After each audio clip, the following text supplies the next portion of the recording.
Bus Seimo narys, bus neįdomu. Nesibučiuoja, viskas, tada все, nebereikia. Nebus jau Seimo narys. Su Antoni, tada aš jau tau ne konkurentas, tada viskas, palieku tave su juo.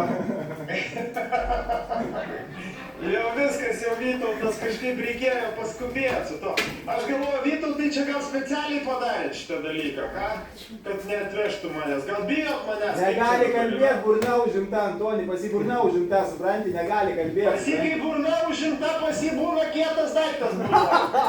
A ką tu žinai, kas dabar pasipilna yra?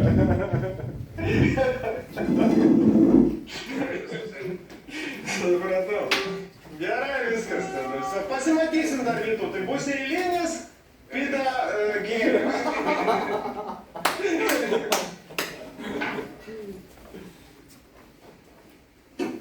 Kaip jums tokie juokeliai? Normalu yra, viskas čia gerai. Visi jos girdintis patys gali pasidaryti iš to išvadas. Iš klounų Norėtumėt, kad Raskevičius, atsiprašau, Celfaris dalyvautų gyvai, ar geriau nuotoliu dalyvautų? Visiškai negaliu pasakyti. Gerai. Advokatą mes gal galim trumpai iš teisinės pusės, kaip jūs žiūrite šitą bylą, kokie jūsų pusės argumentai yra?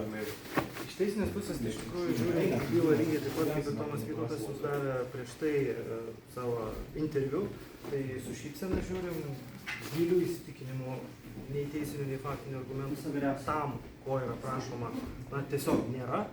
Ir, na, mūsų pozicija kategoriška, tiek dokumentuose nesutinkam be abejo su ieškiniu ir prašysim jį atmesti. Žiūrit kaip į paprastą bylą, lengva, jeigu taip įsitikinę esate jūsų argumentų teisumu.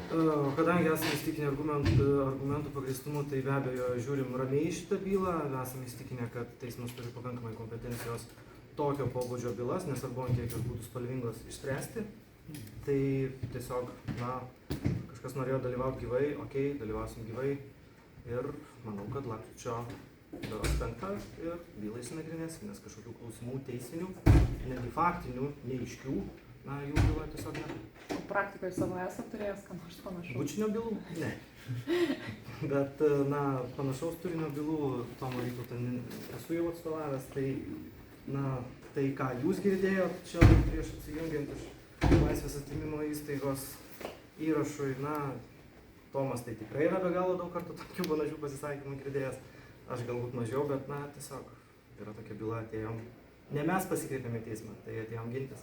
O už tokius juokelius, ne juokelius, čia kabutėse diplomatiškai pasakius, gali grėsti dar kažkokią atsakomybę, ar tam pačiam Antanui Kandratui, ar atėjusiems žmonėms, nes, nu, čia įžeidimai iš esmės.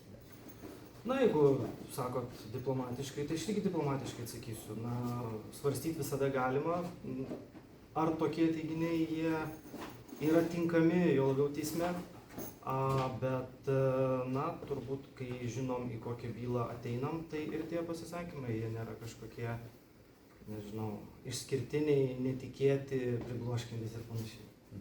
Supratau, priminkit vardą pavardę. Advokatas Vaidas Rakauskas. Ačiū.